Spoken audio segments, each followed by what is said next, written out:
Olá, boa tarde, meus alunos. Como vocês estão hoje? Hoje é para eu resolver usar óculos, porque eu sofri um pouco na nossa última aula, né, para conseguir ler as coisas que eu estava escrevendo. Então, eu preferi optar por usar óculos hoje pra gente ter um pouco menos de problema, né? A Pro tá um pouco mole hoje, porque eu descobri que o que eu tinha não era rinite, era gripe mesmo. Então, já começo pedindo desculpas pela minha molezinha.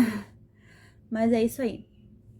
Hoje nós vamos avançar para o tema 2 que a gente está estudando, né? Que é a reflexão sobre os padrões da escrita, né? Primeiramente, a gente vai começar se perguntando o que é um padrão de escrita. A gente não pode avançar no conteúdo sem saber do que se trata, né? Um padrão de escrita é o modo como você vai começar a escrever o texto. Existem vários meios, várias linguagens, né, de se utilizar, mas a mais comum dela é a norma culta, ou a padrão, que é ensinada nas escolas para as crianças, para os adolescentes, enfim, para qualquer um que for estudar, né? Ela também é utilizada em livros, revistas, essas coisas. Ela é diferente, né, como pode dizer, da forma que a gente fala, por exemplo. Eu, pelo menos até hoje, não conheci ninguém que falasse perfeitamente bem, assim, totalmente dentro dos padrões. É normal a gente dar uma escorregada de vez em quando, né? De vez em sempre, né? Acredito que ninguém fale corretamente, assim, dentro da norma padrão, né? A gente dá uma escorregada nas gírias, na pluralidade das coisas, na singularidade. E é normal, gente. O que a gente não pode fazer é escorregar na hora de escrever, né? Então, a gente vai iniciar falando mesmo dessa norma padrão. Como que eu posso te falar dela? Deixa eu pensar. É assim, a gente vai... Essa linguagem, como eu falei pra vocês, ela é utilizada nas escolas, em concursos, em redações, entrevistas de emprego ou não, e etc, né? Mas o que é a linguagem padrão? Padrão. Ela segue um conjunto de regras para que ela exista, que são vinculadas a uma certa língua modelo de uma sociedade. Porém, como vocês sabem, a língua ela está em constante mudança. Direto. A língua é um organismo vivo. E por isso ela passa por várias mudanças ao decorrer do tempo, com o passar dos anos, né? Então, muitas palavras que eram consideradas antigamente da norma padrão, hoje em dia já não são mais. Porque, como eu falei pra vocês, a língua é um organismo vivo. Por exemplo, antigamente as pessoas utilizavam voz mecê para falar. Hoje em dia não. Hoje em dia é você. Porque ela sofreu alterações ao decorrer dos tempos, né?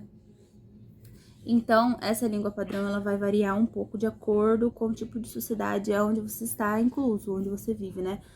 Ela é diferente da linguagem da norma gramatical, por exemplo. Elas têm diferença, porque as normas gramaticais, elas são um conjunto de regras a serem seguidas, independente da língua. É claro que cada uma tem a sua, né? Mas, assim, são regrinhas pré-estabelecidas que estão ali para serem seguidas, independente de qual seja o idioma, né? Por exemplo, eu não posso escrever, só um exemplo, tá? Eu não posso escrever VC, abreviatura de você, numa redação do Enem, por exemplo, ou, sei lá, numa entrevista de emprego, ou numa prova, e esperar que seja aceito. Porque por mais que a pessoa que está corrigindo, ela entenda o que é um VC, qualquer pessoa hoje em dia entende, né? Ela não é aceita, entende? Porque é uma gíria. Na verdade, é uma linguagem virtual da internet e tal, né? Mas assim, a gente utiliza ela entre amigos, entre colegas, sei lá, se tem que escrever um bilhete, mandar uma mensagem, alguma coisa, escreve. Ela é entendida, porém não é aceita. Essa é uma regrinha, um exemplo, entendem? E esse VC, ele é um padrão de escrita. É um padrão de escrita que a gente encontra geralmente na internet. As pessoas abreviam tudo, também coloca TBM, Deixa eu ver outra coisa. Final de semana, FDS. É um padrão de escrita, não deixa de ser. Porém, é utilizado na internet. Como vocês puderam perceber, cada situação exige da gente um tipo de linguagem. Se você for fazer alguma coisa importante, alguma coisa relacionada ao estudo, você tem que usar a norma padrão para escrita. Se você está na internet, é indicado, né, assim, que você use a linguagem da internet. Claro que nada te impede de usar a norma padrão. Porém, não é o que ocorre, né, mais comumente utilizada a linguagem da internet. Quando você está entre amigos, você usa a linguagem coloquial, a linguagem que é a linguagem natural, a linguagem informal, né? Que a gente fala, em vez de falar está, a gente fala tá. Em vez de falar, a gente fala. Esse tipo de coisa. Que a gente utiliza entre amigos e não tem problema nenhum. Cada situação requer um tipo de linguagem. Do mesmo modo que a gente adapta a nossa língua. Meu cachorro. Do mesmo modo que a gente adapta a nossa língua para conversar entre amigos, entre colegas, para você falar com o seu professor, que não é o mesmo modo que você fala com seus amigos, né? Para falar com pessoas importantes, que nem eu falei para vocês, cada situação requer um tipo de fala, um tipo de linguagem. E tem também os sotaques, tá? São variações linguísticas também. E cada região tem o seu sotaque. Tem o pessoal que mora no sul, tem nós aqui também, no Mato Grosso do Sul. Também temos o nosso sotaque, a gente acha que não, mas a gente tem. Quando a gente viaja para São Paulo, pro Mato Grosso, enfim, as pessoas, elas percebem. Tem o pessoal do Rio também. Enfim, cada região tem o seu sotaque. E o que não deixa de ser uma variação linguística, tá bom, pessoal? Galerinha, eu vou deixar com vocês agora uma reflexão do professor universitário e linguista, Dr. Luiz Antônio Marcuski. É de extrema importância que vocês prestem atenção em tudo que ele está dizendo e tentem absorver ao máximo possível do conteúdo, tá bom? Tem tudo a ver com o que a gente está estudando, beleza? Então, beijinhos e até a próxima. Ah, só mais uma coisinha, a título de curiosidade. O vídeo foi tirado do canal Fala Escrita, do YouTube, tá bom? A gente tem que falar os créditos, né, gente, do trabalho das outras pessoas. Tá bom? É isso aí. Beijo. Agora eu vou mesmo.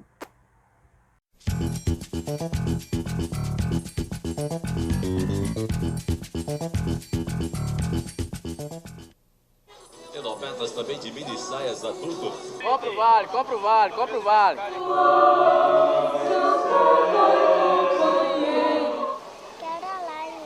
Como é que eles se chamam mesmo? Bob! Hey Bob, como está? Nesta parte dos estudos sobre a linguagem, nós vamos ver algumas coisas a respeito da oralidade e da escrita. Um fato ninguém pode esquecer. Todos falam e alguns escrevem.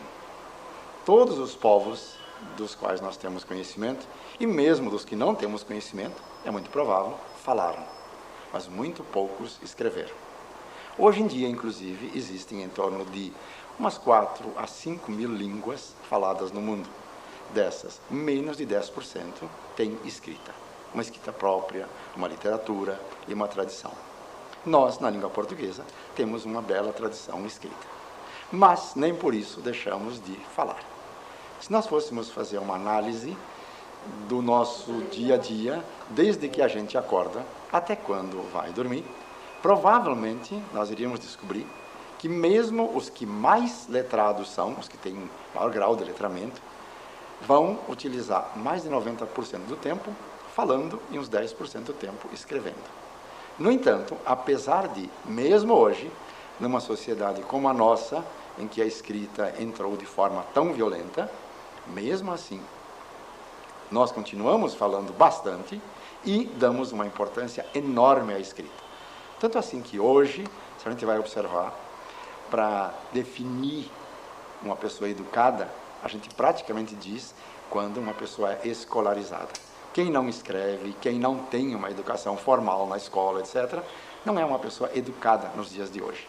Tanto assim que em muitos momentos da nossa vida, nós ouvimos que um cidadão que não domina a escrita é praticamente um cidadão de segunda categoria. Ou seja, a escrita tem uma grande importância, uma grande supremacia, um grande valor. O que nós queremos fazer aqui é mostrar que isso é um equívoco. Tanto a oralidade como a escrita são fundamentais. São duas maneiras de as pessoas organizarem seus discursos, praticarem as suas interações no dia a dia, sem que uma seja mais importante do que a outra. Cada uma tem seu lugar. São práticas discursivas que não concorrem, não competem, mas são complementares e são utilizadas harmonicamente no dia a dia.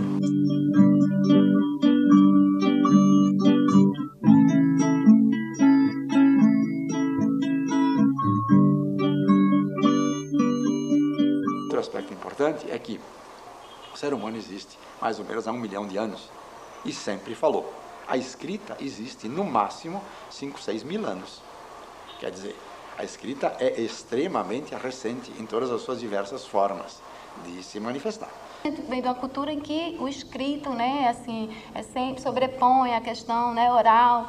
Então eu passei a ver isso de uma forma diferente. E esse curso tem me ajudado muito, porque eu, enquanto profissional, eu não tinha essa visão de que a oralidade tem essa importância tanto quanto a escrita, né? E essa visão que eu estou tendo hoje, eu estou assim, passando para meus alunos, para que eles também não fiquem com essa visão de que só você escrever bem, né? Só você escrever da forma padrão, né? Que é importante. No período que eu comecei a trabalhar no magistério, a oralidade não tinha assim tanta importância, não era tão valorizada quanto hoje. Sempre existia oralidade, que as pessoas sempre falaram, lógico, mas não existia assim essa importância que era dada, essa riqueza, né, que a gente pode fazer com a oralidade. Gostaria de fazer 2 observações que me parecem bastante importantes, que são sistemáticas. Por exemplo, se nós colocamos uma pessoa falando, digamos, temos uma sala, e todo mundo olhando para um lado, bota uma pessoa lá atrás na sala, e essa pessoa fala alguma coisa, conta uma pequena história, ninguém viu quem é. E eu pergunto, era um homem ou uma mulher? Todo mundo vai poder dizer se era um homem ou uma mulher. Era jovem ou era velho? Provavelmente vai dar para identificar se era um jovem ou era um velho, até mais ou menos a faixa etária. Pergunta, essa pessoa é muito escolarizada ou não? Provavelmente daria para decidir isso. A gente pergunta, de onde mais ou menos veio? Será que ela é nordestina? Ela é gaúcha? É carioca? É paulista? As pessoas vão mais ou menos distinguir e provavelmente vão dizer de onde veio. Pois bem, sem ver a pessoa, sem conhecer a pessoa, só ouvindo, a gente pode dizer uma série de coisas sobre o indivíduo que está falando. Agora, se nós tomamos um texto que foi escrito por essa pessoa, e eu faço essas perguntas, ninguém vai saber responder nenhuma dessas perguntas. Por quê? Porque quando se fala, muitas marcas da própria individualidade, do próprio indivíduo, passam pela fala. Na escrita, já não. Então, a escrita é um pouco alguma coisa que se desgruda, sai do indivíduo. Por isso que se diz que ela tem um caráter um pouco de afastamento físico, inclusive, de uma abstração maior sobre este aspecto, um afastamento físico. E a fala, não, tem um caráter de envolvimento maior, de proximidade maior.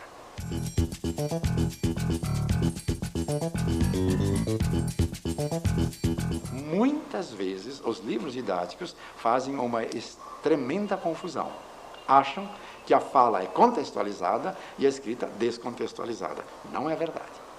Tanto a fala é contextualizada como a escrita é contextualizada. Precisamos de contexto para entender. Contexto cognitivo, precisamos de uma série de contextos para poder entender quando lemos um texto escrito. E precisamos também de uma série de contextos para entender o que as pessoas estão falando, conhecer do que ela fala, de quem ela fala, etc.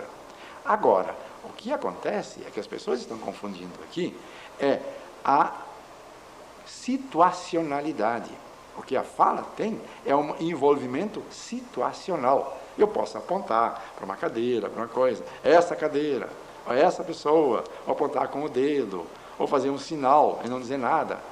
Eu posso estar aqui falando com alguém e fazer assim. Eu estou falando com alguém, mas esse não é para alguém que está acolá e quer me oferecer alguma coisa. E aqui faço assim. Então, isso aqui é para o outro. E eu estou falando para alguém aqui. Essas coisas eu não posso fazer na escrita.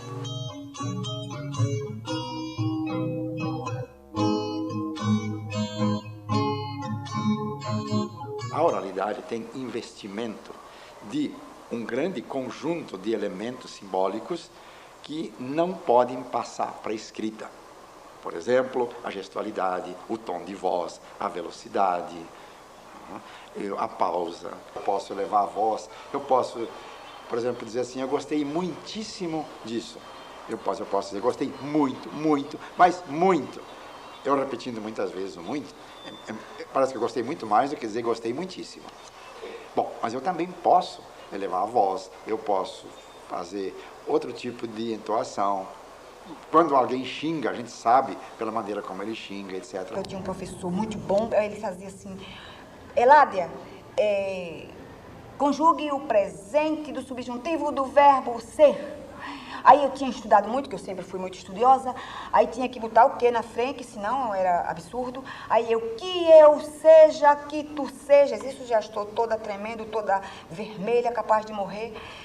Que tu sejas, que ele se, aí não saía o seja. Aí ele disse, você mora onde? Eu sou do Arruda. Tabaroa do Arruda.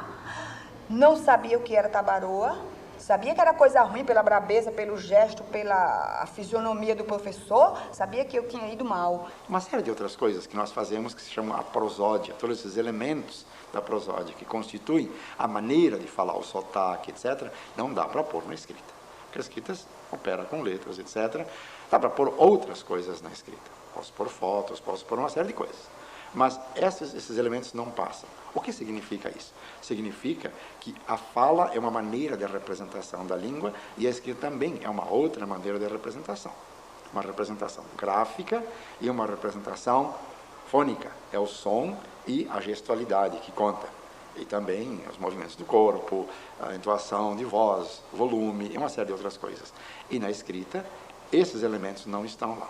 Então, nós podemos ter a situação e uma série de outros elementos na oralidade. E na escrita, nós temos que fazer uso de outros recursos. R$10, qualquer fragrância 10. Vem pra cá você também. Compre na cama. E a mãe de sexta quarta, ela colou aquilo que dá no armário. Considerando esse aspecto de que nem tudo que está na oralidade está na escrita, e vice-versa também, nem tudo que está lá na escrita, eu não posso pôr na oralidade, eu não posso falar coloridamente. Eu posso fazer letras coloridas, grandes, maiores.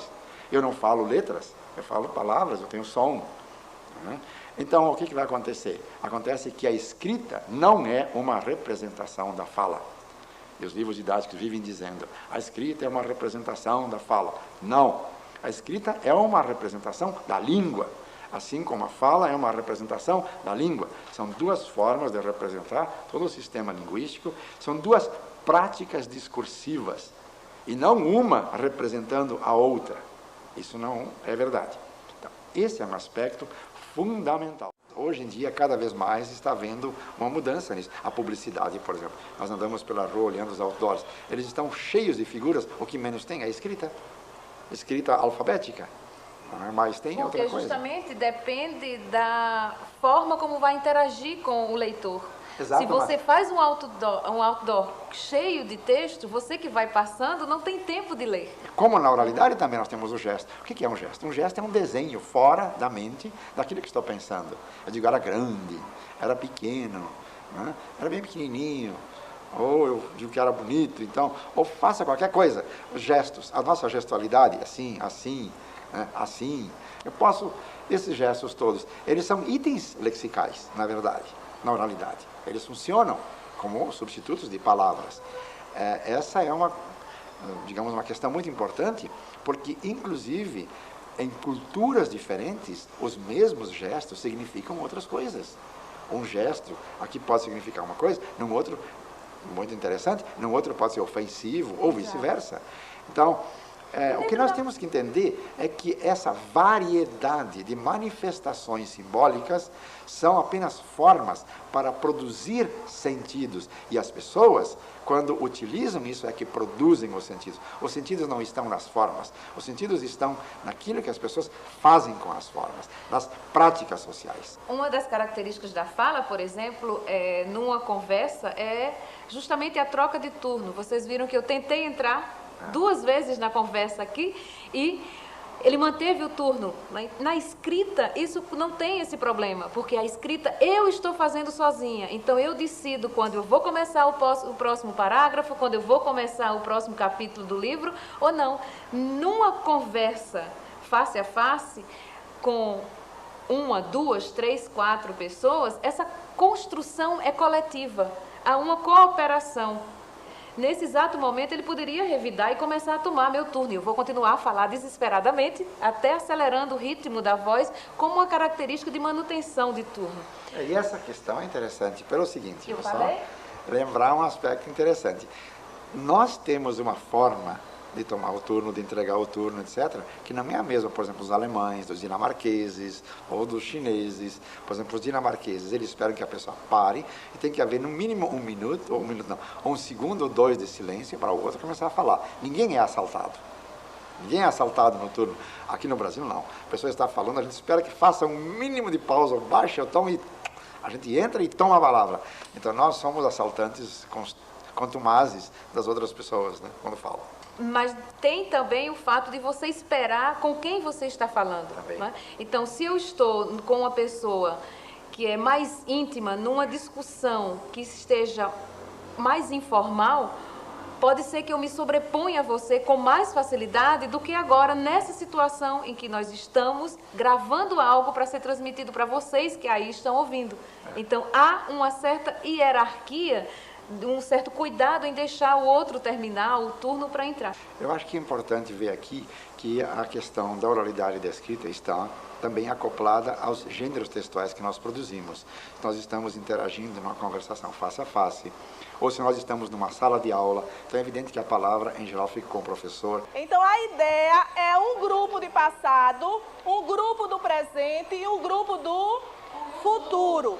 E ela volta para ele quando o aluno toma, ele distribui a palavra para um aluno, para outro, e assim por diante. Ou se é uma conferência, ou se é um sermão, ou se alguém está contando uma piada. Vejam bem que quando 2 pessoas estão conversando, ou vários, e um diz, eu vou contar uma piada, ninguém interrompe até ele terminar a piada. Porque ele começou um gênero diferente ali dentro, que a gente espera que vá até o fim. Essas coisas são interessantes. Na escrita também existe isso. As pessoas sabem quando alguém está produzindo alguma coisa ou outra coisa. Numa entrevista, a gente sabe que alguém pergunta, alguém responde. Pois bem, voltando agora ao tema exatamente da oralidade da escrita, por que isso em sala de aula? Em sala de aula, normalmente as pessoas acham que devem aprender a escrever e tratar da escrita. Hoje já se sabe que em sala de aula se pode tratar também de fenômenos da oralidade. Por quê? Na família, em casa, naturalmente as crianças, as pessoas aprendem certas coisas. E na escola vão aprender outras coisas, mesmo na oralidade. A escola não deve abandonar o trabalho com a oralidade e pensar que tudo está em casa. Ela tem que cuidar tanto da escrita como da oralidade. Há um aspecto interessante que não pode ser esquecido quando se trabalha a oralidade e a escrita, a relação entre essas 2 modalidades de uso da língua. Trata-se naquele ponto em que os livros didáticos vão analisar, vão fazer exercícios sobre a oralidade. O que eles fazem? Vamos ler. Agora vocês leiam um texto, vamos oralizar. Isto é oralização da escrita. Não se trata de oralidade propriamente. Trabalho sobre estrovadorismo, literatura portuguesa. A primeira manifestação da literatura portuguesa é justamente essa primeira escola. Portanto, se o som é uma condição necessária da oralidade, não é uma condição suficiente. Pode haver som e ainda não ser oralidade, como a leitura. Uma criança lê um poema, isso não é língua oral, isto é a leitura de um poema escrito, é a oralização da escrita. Então, por exemplo, o teatro. Que livro é? O Som e a Fúria. Ah, Faulkner. Você já leu? Sim, eu li uma vez na faculdade. Qual faculdade? Fiz letras pelo Instituto Universal Brasileiro. A gente vai ao teatro e assiste um teatro. Assistiu a uma peça muito interessante, todo mundo falou. Aquilo é um texto oral ou um texto escrito? Se eu fosse analisar o teatro. Claro que é um texto que foi uma oralização da escrita. Pode haver formas expressivas daquela escrita, mas por trás está um texto escrito. Quando nós ouvimos o noticiário de televisão, ele só aparece oralmente. No entanto, a pessoa está lendo numa tela a notícia. Aqui é um texto escrito. Se alguém vai fazer uma tese sobre a oralidade no noticiário de televisão, ele está um pouco equivocado, porque aquele é um texto que aparece oralmente, mas por trás ele é um texto escrito. O contrário é uma entrevista que a gente lê, né, nas páginas amarelas de uma revista. Enfim, aquilo foi feito oralmente e está lá agora por escrito. Há textos que originalmente foram produzidos oralmente e só aparecem por escrito. E o contrário, foram produzidos por escrito e só aparecem oralmente. São textos escritos ou orais? Esta imbricação, esta mistura de modalidades é muito comum. Como também existe uma mistura de gêneros, muitas vezes, que eu posso ter numa publicidade uma carta, mas não é uma carta, é uma publicidade. O gênero é publicidade, e não uma carta. Então, seria muito importante que na escola se tivesse um cuidado grande para caracterizar oralidade e escrita como não duas coisas dicotômicas, mas que muitas vezes se imbricam, mas que muitas vezes estão bastante separadas, sem dúvida nenhuma. E aí tem só para concluir esse detalhe que é importante, aí a observar perfeitamente que cada uma vai manter algumas características, mesmo que você vai ler uma entrevista, você vai ver que há algumas características que ficaram lá, né, da edição. Você vai na notícia de televisão, você vai ver que há características que são de um texto escrito. Tanto assim que em testes de compreensão de textos de televisão do noticiário, tem uma compreensão muito menor que outros programas de televisão, etc., que são originalmente orais mesmo. Há uma diferença de compreensão na camada popular, por exemplo. A escola existe para ensinar a escrever, sem dúvida nenhuma, mas não precisa ignorar que as pessoas falam, porque quando as pessoas chegam na escola, já sabem a língua. Então a escola não precisa ensinar a língua, porque as crianças, os adultos, os jovens, quando chegam na escola, já sabem a língua. Que a escola precisa ensinar usos da língua, usos orais e escritos. Portanto, não deve esquecer também a oralidade. Por fim, a escola tem que se preocupar não com todos os gêneros textuais da oralidade e da escrita, porque é impossível, mas se preocupar com aqueles que são os mais relevantes no dia a dia, os mais praticados, aquilo que as pessoas, por exemplo, na oralidade, não aprendem diretamente em casa. E, na escrita, aqueles que são mais necessários no dia a dia. Eu não preciso ensinar as pessoas a fazer uma carteira de identidade. Ninguém vai produzir a fazer uma cédula de dinheiro. Não. Tem que ensinar como vai usar uma carteira de identidade. Ensinar como vai usar. Então, certos gêneros, nós temos que ensinar como se usa. E outros, como se produz. Então, depende do que se está tendo pela frente. Eu acho que, no caso da textualidade, na textualização, das práticas linguísticas discursivas do dia a dia, deve haver um bom senso. Algumas coisas a gente ensina como usar, entender, operar no dia a dia, e outras como produzir, como fazer aquilo da melhor maneira para poder apresentar. Então, creio que com isso nós podemos ter uma visão mais clara que a língua é uma prática discursiva, é um conjunto de práticas sociais e não apenas um conjunto de formas ou de regras gramaticais. Porque essa visão de que a língua é um conjunto de regras gramaticais é uma visão muito formal e muito pobre. E ter a visão de que a língua é um conjunto de práticas sociais, de práticas discursivas, é uma visão muito mais rica, muito mais produtiva e que nos permite perfeitamente ver como a língua funciona no nosso dia a dia. Falo de Luanda, me mandaram para cá. E Calunga, Calunga, me mandaram para cá. O que acontece é que nós não podemos, portanto, imaginar que a oralidade caiu em declínio, agora é obsoleta, né? É démodé. Não, está completamente na ordem do dia. Falar é normal, natural e está na moda. Ninguém precisa se preocupar com isso. Escrever também está na moda. O que ocorre é que nós temos que dar a cada uma o valor que ela tem. Sela a cartelinha, amigão, já selou já? Vai passar pela sorte da semana se fica difícil. Não perca, tá? Uma super produção. Descontos de até 50% para você. Vá correndo e não perca.